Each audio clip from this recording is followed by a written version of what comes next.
सो good morning दोस्तों, welcome back to another video. आज की इस वीडियो में एक बार फिर से हम एक और इंटरेस्टिंग प्रोडक्ट आपके लिए लेके आए हैं। अनबॉक्सिंग करने के लिए बात करेंगे इस प्रोडक्ट के बारे में इन डिटेल। हमारे पास आ गया है फाइनली निकॉन का Z6 सीरीज का तीसरा वर्जन है। ये 4 साल पहले निकॉन ने लॉन्च किया था Z6 और उससे काफ़ी साल पहले Z6 लॉन्च हुआ था। और करंटली जो मैं ये वीडियो शूट कर रहा हूँ ये निकॉन Z6 पे ही शूट हो रहा है। निकॉन Z6 का रिसेंटली काफ़ी ज़्यादा हाइप बना हुआ था, काफ़ी ज़्यादा बेहतरीन परफॉर्मेंस और बेहतरीन ऑटो फोकस और काफ़ी कुछ अपग्रेड किया गया है इस कैमरा में। बात करेंगे हर एक चीज़ के बारे में, क्या कुछ अपग्रेड हुआ है और क्या आपको अपग्रेड करना चाहिए जस्ट इन केस अगर आप Z6 या Z6 II इस्तेमाल कर रहे हैं। और ये कैमरा कितना बेहतर है निकॉन Z8 और Z9 से, या फिर उसके बराबर में है कि नहीं। जस्ट बिकॉज ये कोई फ्लैगशिप कैमरा तो नहीं है बट फ्लैगशिप से कम भी नहीं है। तो फटाफट अनबॉक्स कर लेते हैं इसको। ये रहा आपके सामने बॉक्स, टिपिकल निकॉन Z6 का बॉक्स जैसे कि हमेशा से निकॉन देता आया है। बात करें इसके प्राइसिंग की तो निकॉन Z6 II जब लॉन्च हुआ था तो नियरली वो $2000 के आसपास आता था और इस कैमरे का प्राइस $500 एक्स्ट्रा है। तकरीबन $2500 में ये कैमरा आपको मिलता है। वैसे वीडियो में आगे बढ़ने से पहले आपको बता दूं ये वीडियो स्पॉन्सर्ड है काजल स्टूडियोज़ की तरफ से। और अब काजल स्टूडियो में आपके पास निकॉन Z6 III अवेलेबल है रेंट के लिए। तो अगर आप लेना चाहते हैं, अगर आप खरीदना चाहते हैं तो खरीदने से पहले आप रेंट पे लेकर चेकआउट कर सकते हैं ये कैमरा कितना बेहतर है और क्या ये आपके एक्सपेक्टेशन को फुलफिल कर सकता है या नहीं, उस चीज़ को आप चेकआउट कर सकते हैं। आज ही संपर्क कीजिए काजल स्टूडियोज़ में। डिस्क्रिप्शन में उनका डिटेल है और स्क्रीन पर नंबर भी फ्लैश हो रहा होगा, आप डायरेक्टली कांटेक्ट कर सकते हैं। अगर आप इस प्रोडक्ट को खरीदना चाहते हैं दुर्ग में लक्ष्मी स्टूडियोज़ में संपर्क कर सकते हैं फॉर द बेस्ट प्राइस। फटाफट करते हैं प्रोडक्ट की unboxing. I am very excited to use this product right. चलो तो ये रहा कुछ डॉक्यूमेंटेशन और इसको साइड में रखेंगे। और एक छोटी सी पुस्तक आपको मिलती है जिसको ऑब्वियसली बात है पढ़ने की ज़रूरत नहीं है, हम भी इसको नहीं पढ़ते हैं कभी। साथ में आपको सर्विस वारंटी कार्ड मिलता है क्योंकि इसमें शायद 1 ईयर या 2 ईयर्स की वारंटी आपको मिलेगी। बॉक्स को ओपन करो तो इसके बाद यहाँ पे 1 बाय 1 हर एक प्रोडक्ट को निकालते हैं। सबसे पहले है आपके पास टिपिकल निकॉन का चार्जिंग केबल जो कि हर एक कैमरा के साथ आता है, इसको भी साइड में रख दें। निकॉन Z का स्ट्रैप, और ये स्ट्रैप पहले के मुकाबले काफ़ी बेहतर दिख रहा है, ठीक है। चलो इसको भी साइड में रखते हैं, इसकी ज़रूरत नहीं है अभी। इसके अलावा आपको एक मिलता है टाइप सी केबल जो कि निकॉन की तरफ से आता है। हाई स्पीड केबल है, आपके कैमरा को चार्ज करने के लिए या फिर डाटा ट्रांसफ़र वगैरह करने के लिए इस्तेमाल कर सकते हैं इसको। इसके साथ आपको मिलता है एक निकॉन का टिपिकल चार्जर जो मैं आपको निकाल कर दिखाता हूँ। ये रहा निकॉन का टिपिकल चार्जर MH25A इसका मॉडल नंबर है। ये चार्जर आपको निकॉन के साथ देता है जो कि अच्छी बात है। इनफैक्ट जब ये कैमरा लॉन्च होने वाला था तो हमने कुछ वीडियोस देखे थे दूसरी कंट्रीज़ में जहाँ पे लोगों ने बताया था कि इसके साथ चार्जर नहीं आता है। बट अच्छी बात यह है कि इंडिया में जो वर्जन आ रहा है उसमें चार्जर आपको मिलता है। साथ में आपको मिलता है एक बैटरी। कौन सा बैटरी है वो मैं आपको चेक करके बताता हूँ। और ये टिपिकल वही बैटरी है जो निकॉन Z6 II या Z6 के साथ आपको मिलता था। ये है ENEL15C बैटरी और आई थिंक Z6 II के साथ भी यही बैटरी आता है। इनफैक्ट Z8 और Z9 में भी सेम बैटरी यूज़ होता है। इसको भी रख देते हैं साइड में। और इसके अलावा और क्या कुछ है आपके पास, छोटा मोटा स्टफ़ है जो कि निकाल के दिखाई देता हूँ for the sake of video. नहीं तो आप कहेंगे पूरी चीज़ें दिखा नहीं पाए, ठीक है। तो ये एक केबल मैनेजमेंट टाइप का प्रोडक्ट है जिसको आप कैमरे के साइड में लगाएंगे और यहाँ से आप केबल वगैरह इंसर्ट कर सकते हैं। काफ़ी अच्छी चीज़ें इस्तेमाल करना चाहिए आपको। इसके अलावा और एक छोटा सा प्रोडक्ट है और ये अगर मैं गलत नहीं हो तो शायद माइक्रोफोन की जगह पे लगेगा सो दैट आपकी केबल वगैरह टूटेगा नहीं और सेफ रहेगा। इन सारी चीज़ों को साइड में रखते हैं। और आपको बता दूं ये जो हमने लिया है ये सिर्फ कैमरे का बॉडी है, ठीक है। तो इसमें अलग अलग वेरिएंट्स आते हैं। अगर आप चाहें तो 24-70 लेंस के साथ ले सकते हैं या फिर 24 to 120 mm लेंस के साथ ले सकते हैं। और भी 2-3 अलग अलग वेरिएंट्स हैं, सबका अलग अलग प्राइस है। तो प्राइस के लिए मैंने बताया आप लक्ष्मी स्टूडियो से संपर्क कीजिए, वो बेस्ट प्राइस आपको बता देंगे। आप चाहें तो खरीद भी सकते हैं उनसे। और इसके अलावा कुछ नहीं क्योंकि हमने सिर्फ बॉडी को ऑर्डर किया है और लेंस वाला वर्जन हमने नहीं लिया क्योंकि वी ऑलरेडी हैव लेंसेज। तो बॉक्स में और कुछ नहीं है तो फटाफट बॉक्स को कर दो मैं और इसको साइड में रख देता हूँ, ठीक है।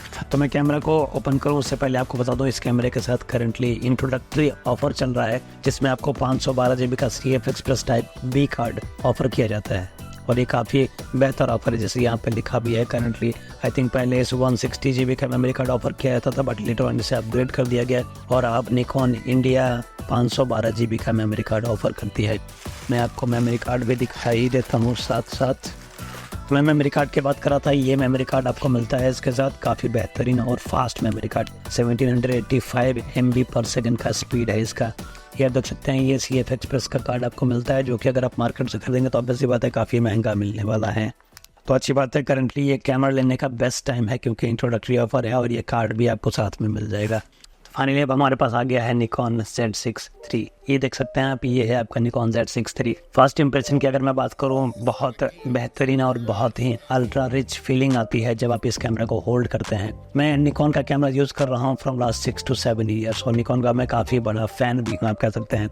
इनफैक्ट मैंने सोनी के कैमरास को भी इस्तेमाल किया है, कैनन के कैमरास को भी इस्तेमाल किया है, बट जो फीलिंग आपको निकॉन के कैमरा के साथ मिलती है वो बाकी कैमराज ऑफर नहीं कर पाते हैं। I don't know why. ठीक है, तो सब बात कर लें इस कैमरे की। सबसे पहले ये रहा आपका कैमरा, कुछ इस तरीके की बॉडी आपको मिलती है। बॉडी ऑलमोस्ट सिमिलर है निकॉन Z6 II जैसा, बट उससे थोड़ा सा बड़ा बॉडी आपको देखने को मिलता है। ठीक है, जैसे निकॉन Z6 और Z6 II में फ्रंट में आपको यहाँ पे मिलता था निकॉन Z6 का लोगो, या फिर निकॉन Z6 मेंशन होता था, या फिर Z6 II मेंशन होता था। यहाँ पे वैसा नहीं है, यहाँ पे निकॉन Z6 III टॉप में मेंशन किया हुआ है। आप देख सकते हैं यहाँ पे टॉप के ऊपर मेंशन किया हुआ है निकॉन Z6 III। साथ में ऊपर में आपको एक डायल मिलता है। करंटली ऑन करके कोई फायदा नहीं है क्योंकि इसमें बैटरी मुझे इंसर्ट करना पड़ेगा। बैटरी मैं उम्मीद कर रहा हूँ कि चार्ज होना चाहिए। नीचे की तरफ आपको स्लॉट मिलता है जहाँ से आप बैटरी को इंसर्ट कर सकते हैं कुछ इस तरीके से। अनफॉर्चुनेटली बैटरी पूरी तरीके से डेड है, तो मैं बैटरी को थोड़ा चार्ज कर लेता हूँ, उसके बाद हम बाकी कुछ फंक्शंस वगैरह के बारे में बात करेंगे। तो बात कर लेते हैं बाकी स्टफ के बारे में। ये रहा निकॉन का Z6 III कैमरा, और टिपिकल निकॉन का कैमरा जैसा आपको बाकी दिखता है वैसा ही ये कैमरा है। कोई ऐसा खास डिज़ाइन में बहुत ज़्यादा चेंज आपको देखने को नहीं मिलेगा, but yes definitely Nikon Z6 से थोड़ा सा बड़ा है इसका बॉडी, तो पकड़ने में आपको काफ़ी ज़्यादा स्ट्रॉन्ग फीलिंग आती है। इनफैक्ट अगर आपने निकॉन Z8 को इस्तेमाल किया है तो उससे काफ़ी ज़्यादा सिमिलर लगेगा इसका बॉडी हाथ में होल्ड करने में। साथ में पीछे की तरफ आपको ये काफ़ी ज़्यादा टाइट है, और ये है आपका LCD स्क्रीन जो कि काफ़ी ज़्यादा ब्राइट है, और इसे आपको जिस तरीके से रोटेट भी कर सकते हैं अगर आप जिस डायरेक्शन में भी चाहें। अगर आप टॉप एंगल शॉट ले रहे हैं या फिर लो एंगल शॉट ले रहे हैं तो ये काफ़ी ज़्यादा यूज़फुल हो सकता है आपके लिए। और ये तो निकॉन के बाकी कैमराज में भी ऑफर होता है, तो कोई सच कोई बड़ी बात नहीं है। इसको ऐसे बंद कर देते हैं। पीछे की तरफ यहाँ पे निकॉन मेंशन किया हुआ है जो कि अच्छी बात है। और इसके अलावा बटन का जो प्लेसमेंट है वो टिपिकल सेम ही है जैसा निकॉन Z6 में आता है, Z6 II में आता है। इनफैक्ट Z8 में भी ऐसा ही बटन का सेटअप आपको मिलता है। बटन का जो लेआउट है वो बिल्कुल सेम है, कुछ भी चेंज नहीं है उसमें। ठीक है, साइड में अगर मैं बात करूँ तो साइड में यहाँ पे आप देख सकते हैं 2 मेमोरी कार्ड आप इंसर्ट कर सकते हैं, CF एक्सप्रेस कार्ड और एक जो नॉर्मल SD कार्ड आता है, वो भी अगर आप हाई स्पीड यूज़ करेंगे तो काफ़ी ज़्यादा बेहतर है। डबल कार्ड स्लॉट आपको यहाँ पे मिलता है जैसा कि निकॉन Z6 II में भी मिलता था। ऊपर में आपको एक डायल मिलता है, यहाँ पे आपको एक LCD स्क्रीन मिलता है जिसमें काफ़ी सारे इन्फॉर्मेशन डिस्प्ले होता है। जब बैटरी थोड़ा चार्ज हो जाता है तो मैं वो सारी इन्फॉर्मेशन आपको दिखाता हूँ आगे। उसके अलावा यहाँ पे आप देखेंगे आपको ISO का बटन है, रिकॉर्ड का बटन है, यहाँ पे पावर ऑन ऑफ करने का बटन है। सामने में आपको एक डायल मिलता है जिससे आप काफ़ी सारे सेटिंग्स को चेंज कर पाएंगे, और इन सारे बटन्स को आप कस्टमाइज़ भी कर सकते हैं जस्ट इन केस अगर आप कोई दूसरा फंक्शन इस्तेमाल करना चाहते हैं। टॉप के ऊपर आपको एक डायल मिलता है जिसमें कि ऑटो, मैनुअल, ऑटोग्राम मोड और काफ़ी सारे जितने मोड्स आते हैं कैमरा में वो सब कुछ आप यहाँ से इस्तेमाल कर पाएंगे, और ये बिल्कुल सेम है जैसा निकॉन Z6 या Z6 II में आपको मिलता था। साइड में जो मेजर चेंज हुआ है वो दोस्तों साइड में हुआ है। अभी तक निकॉन Z6 या Z6 II में आपको आप कह लीजिए मिनी HDMI का पोर्ट मिलता था, बट अब निकॉन Z6 III में आपको फुल साइज HDMI का पोर्ट दे दिया गया है। जी हाँ, अगर अब आपके पास फुल साइज HDMI का सपोर्ट है निकॉन Z6 III में। इसके अलावा 2 और पोर्ट्स हैं, एक टाइप C का पोर्ट है और एक और आई थिंक कौन सा पोर्ट है मुझे नहीं पता, मैं स्क्रीन पे मेंशन कर देता हूँ इसके बारे में। तो टोटल इस तरफ में आपको 3 पोर्ट्स मिल जाते हैं। इसको यहाँ पे बंद कर दें। फुल साइज HDMI देखें निकॉन ने काफ़ी बेहतर किया, क्योंकि मैं खुद निकॉन Z6 और Z6 II इस्तेमाल करता हूँ, तो मिनी HDMI में अक्सर प्रॉब्लम आती है क्योंकि केबल भी आसानी से मिलता नहीं है और उतना हाई स्पीड केबल नहीं मिलता है, तो समहाउ प्रॉब्लम तो आती थी। और आई वॉज एक्सपेक्टिंग कि निकॉन कमिंग फ्यूचर में डेफिनेटली फुल साइज HDMI का सपोर्ट दे दे, और फाइनली फुल साइज HDMI का सपोर्ट आपको मिल ही गया है इसमें। इसके अलावा साइड में बात करें तो माइक और हेडफोन का 2 ऑप्शन है, और क्या बताऊँ, फ्रंट में आपको 2 फंक्शन बटन्स मिल जाते हैं। फंक्शन बटन तो ये है, इसके अलावा और कोई बटन नहीं है। यहाँ पे वीडियो रिकॉर्ड, मतलब आपको फोटो मोड में शूट करना है या फिर वीडियो मोड में शूट करना है। उसके अलावा यहाँ पे साइड में डायोप्टर का सेटिंग है जो कि सेम ही है जैसा बाकी कैमराज में मिलता है। टॉप में आपको मिलता है हॉट शू, ठीक है, करंटली यहाँ पे लगा है। यहाँ पे आप देखिए टॉप में आपको हॉट शू मिलता है, बट एक अभी भी डिमेरिट आप कह लीजिए इसमें है कि यहाँ पे अभी भी आपको डिजिटल हॉट शू का ऑप्शन निकॉन नहीं दे रहा है, जो कि आई थिंक सोनी और कैनन में आपको मिलता है। तो ये एक डेफिनेटली नेगेटिव पॉइंट है। डिजिटल हॉट शू का ऑप्शन होना चाहिए था, जस्ट इन केस अगर मैं कोई ऐसा माइक्रोफोन इस्तेमाल कर रहा हूँ जो कि यहाँ पे सपोर्ट कर जाए तो आपको केबल्स के झंझट से छुटकारा मिल जाएगा। तो दोस्तों हम बात कर लेते हैं कैमरे के स्पेक्स के बारे में, क्या कुछ अपग्रेड हुआ है निकॉन Z6 III में। सबसे पहले स्टार्ट करते हैं इलेक्ट्रॉनिक व्यू फाइंडर के साथ। इस कैमरे में जो आपको इलेक्ट्रॉनिक व्यू फाइंडर मिलता है वो one of the brightest electronic view finder है इन द वर्ल्ड। इस इलेक्ट्रॉनिक व्यू फाइंडर में आपको 5.76 मिलियन डॉट मिलता है। साथ में ये एक OLED डिस्प्ले के साथ आता है विथ ए 120 FPS का रिफ्रेश रेट। इसके अलावा निकॉन का कहना है कि निकॉन Z9 से 33% ज़्यादा ब्राइटर है निकॉन Z6 III का electronic view finder.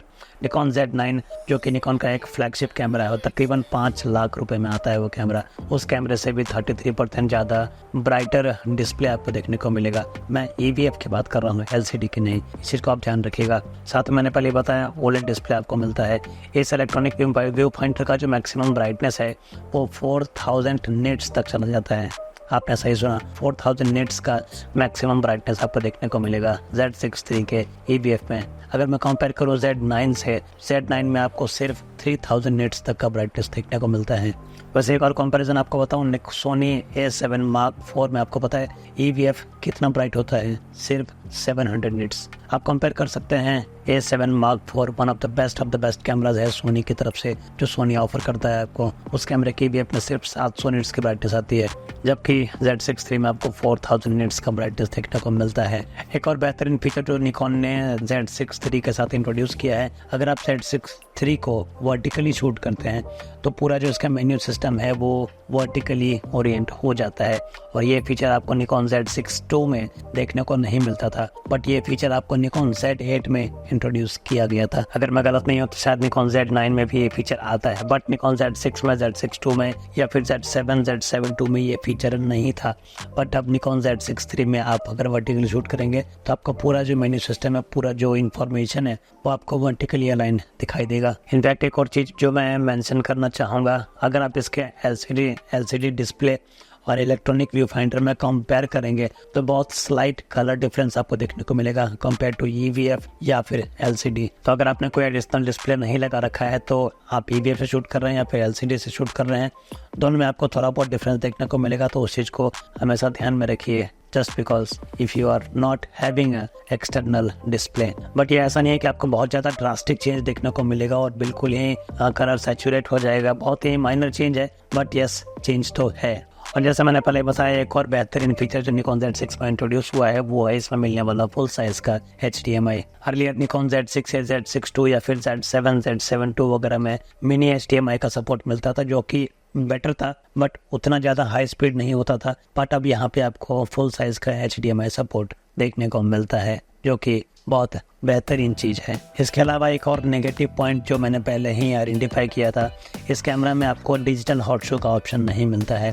In fact Nikon का जो फ्लैगशिप कैमरा है Z9, वहाँ पे भी आपको डिजिटल हॉट शो का ऑप्शन नहीं मिलता है। अब जिन लोगों को नहीं पता उनको बता दो, digital hot shoe Sony offer करता है और समहाउ आई थिंक कैनन भी ऑफर करता है, जिसमें आप सिंपली माइक्रोफोन लगा देंगे तो आपको कोई भी केबल लगाने की ज़रूरत नहीं पड़ेगी। तो आपका जो माइक्रोफोन का पोर्ट है वो हमेशा एम्प्टी रहेगा, तो आप मल्टीपल माइक्रोफोन्स को इस्तेमाल कर पाएंगे एक ही कैमरे में। अब मुझे नहीं पता कि निकॉन इस डिजिटल हॉट शो को क्यों नहीं इंट्रोड्यूस कर रहा है या फिर उसने क्यों इंट्रोड्यूस नहीं किया निकॉन Z6 III में। हो सकता है इन फ्यूचर दूसरे कैमराज में इंट्रोड्यूस किया जाए, आई डोंट नो। लेकिन क्या ये एक डील ब्रेकर फंक्शन है? क्या इस एक लौते फंक्शन को लेके आप डिसाइड करेंगे कि आपको कैमरा लेना है या नहीं लेना है? मेरे हिसाब से ये फंक्शन इतना भी बड़ा नहीं है, बट यस एक छोटा सा चीज़ है, बट मैंने उस चीज़ को पॉइंट आउट किया है। अब हम बात करें इसके इमेज सेंसर की। इस कैमरे में आपको पार्शियली स्टैक 24.5 मेगापिक्सल का सेंसर देखने को मिलता है जो कि एक नया सेंसर है, Z6 III में इंट्रोड्यूस किया गया है। जी आपने सही सुना,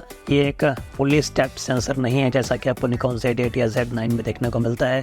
ये एक पार्शियली स्टैक्ड सेंसर है।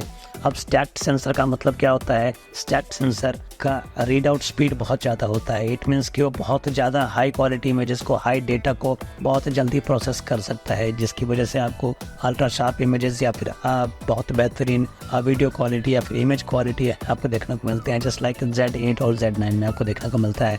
लेकिन ऐसा नहीं है कि इस कैमरे का रीड आउट स्पीड बहुत ज़्यादा नहीं है। काफ़ी हद तक निकॉन Z8 और Z9 के इक्विवेलेंट ही आपको रीड आउट स्पीड देखने को मिलेगा Z6 III में। तो दोस्तों फास्टर रीड आउट स्पीड की हम बात कर रहे थे। फास्टर रीड आउट स्पीड में निकॉन का ये क्लेम है कि $4000 के अंदर जितना भी कैमरा मार्केट में अवेलेबल है उन सभी में सबसे ज़्यादा फास्ट रीड आउट स्पीड आपको निकॉन Z6 III में देखने को मिलेगा। इट मीन्स कि सबसे ज़्यादा जल्दी और सबसे बेहतरीन इमेज प्रोसेसिंग का जो सिस्टम है वो निकॉन Z6 III में इंट्रोड्यूस किया गया है। मैं बात कर रहा हूँ उन सभी कैमरास की जो $4000 के। इनफैक्ट निकॉन क्लेम करता है कि निकॉन Z6 II के कंपैरिजन में 3.5 टाइम्स ज़्यादा फास्टर रीड आउट स्पीड आपको मिलेगा निकॉन Z6 III में, जो कि होता है तकरीबन 39 मिली सेकेंड्स, यानी कि एक इमेज को प्रोसेस करने में 39 मिली सेकेंड्स का समय लगता है निकॉन Z6 III के सेंसर को। इनफैक्ट तो इस कैमरे में आपको मिलता है हाई फ्रीक्वेंसी फ्लिकर रिडक्शन। इसका क्या बेनिफिट होता है, कभी भी आप ध्यान देंगे अगर आप किसी स्क्रीन की तरफ शूट कर रहे हैं, फॉर एग्जांपल आप किसी स्टेडियम में हो और आपके बैकग्राउंड में अगर कोई डिस्प्ले है, इन दैट केस अगर आप हाई फ्रीक्वेंसी फ्लिकर रिडक्शन को ऑन नहीं रखेंगे तो वहाँ पे फ्लिकर रिडक्शन आएगा और उस जो डिस्प्ले होगा उसमें लाइंस जैसा इमेज आपको देखने को मिलेगा। But high frequency flicker reduction के साथ ये प्रॉब्लम बड़ी आसानी से सॉल्व हो जाती है। और ये सेम फीचर आपको निकॉन Z8 और Z9 में भी देखने को मिलता है, बट निकॉन Z6 II में ये फंक्शन अवेलेबल नहीं था, लेकिन अब निकॉन Z6 III में निकॉन Z6 III में आपको ये फीचर देखने को मिलेगा। नेक्स्ट हम बात करते हैं सेंसर शील्ड के बारे में। निकॉन Z6 III में सेंसर शील्ड का कोई भी ऑप्शन नहीं दिया गया है, बल्कि निकॉन Z8 में ये ऑप्शन था और मुझे पर्सनली ये ऑप्शन काफ़ी ज़्यादा पसंद है, क्योंकि ये सेंसर शील्ड काफ़ी हद तक आपके सेंसर को डस्ट या फिर किसी भी तरीके के नुकसान से बचा लेती है। बात करें इसके प्रोसेसर की तो निकॉन Z8 और Z9 की तरह यहाँ पे भी आपको Expeed 7 प्रोसेसर देखने को मिलेगा। तो दैट्स वेरी ऑब्वियस कि निकॉन Z8 और Z9 की तरह ही प्रोसेसिंग इंजन लगा है निकॉन Z6 III में। अब आप सोच रहे होंगे Expeed 7 प्रोसेसर से हमें क्या फ़ायदा होगा। Expeed 7 प्रोसेसर लगाने से फ़ायदा ये होगा कि आपको Z6 II के कंपैरिजन में 20% बेटर ऑटो फोकस देखने को मिलेगा निकॉन Z6 III में। अब ऑटो फोकस कितना बेहतर है इसका निकॉन Z6 II के कंपैरिजन में, ये तो फील्ड टेस्ट करने के बाद ही पता चलेगा। अगर आप कंपैरिजन टेस्ट देखना चाहते हैं निकॉन Z6 II और Z6 III के बीच में ऑटो फोकस कितना बेहतर हुआ है तो कमेंट में ज़रूर मेंशन कीजिएगा। हम डेफिनेटली आपके लिए एक कंपैरिजन वीडियो बनाएंगे। निकॉन Z6, Z6 II और Z6 III तीनों में हम ऑटो फोकस देखने की कोशिश करेंगे कितना डिफरेंस आता है। अगर हम बात करें सब्जेक्ट डिटेक्शन की तो निकॉन Z8 की तरह यहाँ पे भी आपको 9 डिफरेंट टाइप के सब्जेक्ट डिटेक्शन का ऑप्शन देखने को मिलता है। इस कैमरे में आपको प्री रिलीज का फंक्शन भी मिलता है, सो दैट इन केस अगर आप कोई भी फोटोग्राफ शूट कर रहे हैं, शटर बटन प्रेस करने के 1 सेकेंड पहले तक का इमेज आप कैप्चर कर सकते हैं। ये फीचर निकॉन Z6 II में अवेलेबल नहीं था, बट अब निकॉन Z6 III में इसे इंट्रोड्यूस किया गया है। बट यहाँ पर ध्यान रखने वाली बात यह है कि आप इस फीचर को इस्तेमाल कर पाएंगे सिर्फ JPEG में, रॉ में ये फीचर अवेलेबल नहीं हो पाएगा। इनफैक्ट इस कैमरे में आपको C30 और C60 का भी ऑप्शन मिलता है, जिसका मतलब है कि आप 30 फ्रेम्स पर सेकेंड या फिर 60 फ्रेम्स पर सेकेंड में भी फोटोग्राफी कर पाएंगे, बट वो भी सिर्फ JPEG में। और इस कैमरे में आपको 120 फ्रेम्स पर सेकेंड पे भी शूट करने का ऑप्शन मिलता है। जी आपने सही सुना, 120 फ्रेम पर सेकंड पे आप शूट कर सकते हैं। इन दैट केस आपका जो सेंसर है वो क्रॉप हो जाएगा और आपको 11 मेगापिक्सल का ही इमेज मिलेगा। बट स्टिल 11 मेगापिक्सल का इमेज कोई छोटा इमेज नहीं होता है। But the best thing is कि आप 120 फ्रेम्स पर सेकंड तक शूट कर पाएंगे। अब जो लोग पिक्सल शिफ्ट का इस्तेमाल ज़्यादा करते हैं उनके लिए गुड न्यूज़ है कि आप निकॉन Z6 III में आपको 96 मेगापिक्सल का पिक्सल शिफ्ट शूट करने का ऑप्शन मिलता है। अब मैंने इस फीचर को पर्सनली ट्राई तो नहीं किया है, बट अगर आप जानना चाहते हैं कि ये फीचर्स यूज़ कैसे होता है और क्या फ़ायदा है कि 96 मेगापिक्सल का इमेज कैप्चर करने का, उसके बारे में भी हम डिटेल वीडियो बना देंगे। कमेंट में ज़रूर मेंशन कीजिएगा। इस कैमरे में एक और बेहतरीन फीचर को इंट्रोड्यूस किया गया है, जिसको यूज़ करके आप अपने कैमरे से खींचे हुए इमेजेस को डायरेक्टली गूगल फोटोज़ या फिर ड्रॉप बॉक्स में अपलोड कर सकते हैं। बस आपके पास एक फास्ट इंटरनेट कनेक्शन होना चाहिए या फिर एक फास्ट वाईफाई होना चाहिए, और इस फीचर को इस्तेमाल करके आप JPEG और रॉ दोनों ही इमेज को डायरेक्टली अपलोड कर पाएंगे। अब बात कर लेते हैं वीडियोस के बारे में। ऑल्दो ये कैमरा कोई वीडियो सेंट्रिक कैमरा नहीं है, बट वीडियो के डिपार्टमेंट में काफ़ी कुछ चेंज हो चुका है कंपेयर टू Z6 II। और इस कैमरे का मैक्सिमम जो रिजोल्यूशन है वीडियो शूट करने का वो है 6K एट 60 फ्रेम्स पर सेकेंड। बट यहाँ पे एक ग्लिच है।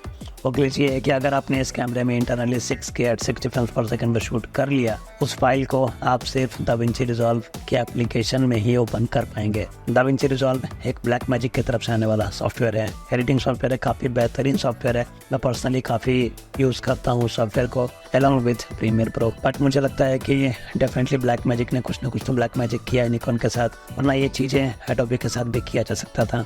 खैर जोक्स अपार्ट, मैं ऐसे गंदे जोक्स आजकल कभी कभार डाल देता हूँ। इसके साथ ही आप 5.4p में भी शूट कर सकते हैं एट 60 फ्रेम्स पर सेकेंड। इनफैक्ट आपको 4K 120 का भी ऑप्शन यहाँ पे देखने को मिलता है, so that just in case अगर आप स्लो मोशन शूट करना चाहते हैं तो। लेकिन आप याद रखिए, अगर आप 4K 120 फ्रेम्स पर सेकेंड पर शूट करेंगे तो आपका सेंसर फुल फ्रेम इस्तेमाल नहीं करेगा, वो DX क्रॉप मोड में चला जाएगा। बट अगर आप चाहें तो 1080 240 फ्रेम्स पर सेकेंड तक अल्ट्रा स्लो मोशन शूट कर पाएंगे। और इस कैमरे में Z6 II की तरह ही आप एनालॉग में भी शूट कर सकते हैं, वो भी इन द कैमरा इटसेल्फ। कोई भी एक्सटर्नल रिकॉर्डर लगाने की ज़रूरत नहीं है यहाँ पे। इसके साथ ही इस कैमरे में आपको मिलता है 5 एक्सिस का in body image stabilisation. But एक चीज़ है जिसको निकॉन ने अभी तक अपने किसी भी कैमरा में इंट्रोड्यूस नहीं किया है, वो है multi card shooting.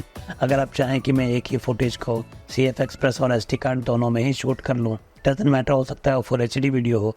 I agree करता हूँ कि 6K फुटेज अगर आप शूट करेंगे तो ऑब्वियसली बात है उसके लिए हाई स्पीड का डाटा कार्ड चाहिए। इसीलिए निकॉन अपने कैमरे के साथ एक हाई स्पीड डाटा का, एक high speed memory card provide करता है आपको। लेकिन SD कार्ड में उतनी स्पीड नहीं आ पाती है, तो ऑब्वियसली बात है 6K शायद आप SD कार्ड में शूट नहीं कर पाएंगे। बट ऐसा फीचर होना चाहिए था कि जस्ट इन केस अगर मैं HD या फिर 4K में शूट कर रहा हूँ तो एज ए बैकअप मैं दोनों ही मेमोरी कार्ड में अपने वीडियो को स्टोर कर सकूँ। बट अनफॉर्चुनेटली निकॉन ने अभी तक इस फीचर को इंट्रोड्यूस नहीं किया है किसी भी कैमरे में। सो आई जस्ट होप मैंने काफ़ी कुछ एड्रेस कर दिया है निकॉन Z6 III के बारे में।